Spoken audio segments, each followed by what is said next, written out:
ইসলামে প্রেম করা গুনাহ না, কিন্তু যার সাথে প্রেম করবেন তাকে বিয়ে করতে হবে। কোন হাদিসে পাইছেন? ভিডিওটি সবাই শুনে যাবেন।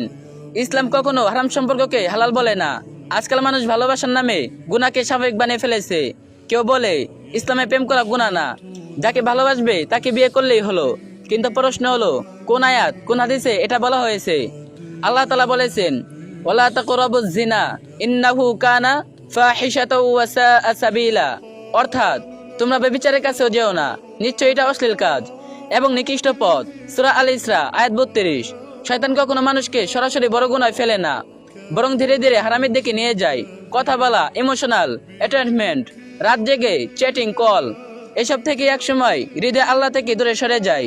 রাসূল সাল্লাল্লাহু আলাইহি ওয়াসাল্লাম বলেছেন, চোখের জিনা আছে, কানেরও জিনা আছে, আর অন্তরেরও জিনা আছে। সহিহ মুসলিম 2557। তাই বিয়ে করবো তো বলে হারাম সম্পর্ককে জায়েজ বানানোর সুযোগ নেই। কারণ ইসলামে ভালোবাসার সবচেয়ে পবিত্র পথ হলো হালাল নিকাহ। যে সম্পর্ক আল্লাহকে খুশি করে না, সেখানে কখনো প্রকৃত শান্তি থাকে না। আর যে ভালোবাসা আল্লাহর জন্য ত্যাগ করা হয়, আল্লাহ তার বদলে উত্তম কিছু দান করেন। আমার প্রতিটা পোস্ট শুধু সেলফ রিমাইন্ডার, কাউকে নসিহত দেওয়ার মতো যোগ্যতা আমার নেই। আমি নিজেই দিনের ব্যাপারে অনেক উদাসীন একজন মানুষ। তাই আমাকে দিনদার ভেবে নিজের মনে কষ্ট রাখবেন না। যদি আমার কোনো লেখা বা পোস্ট দেখে আপনার অন্তরে আল্লাহকে স্মরণ করার অনুমতি জাগে, তাহলে সেটা আপনার জন্য অনেক বড় পাওয়া। জাযাকাল্লাহু খায়রান।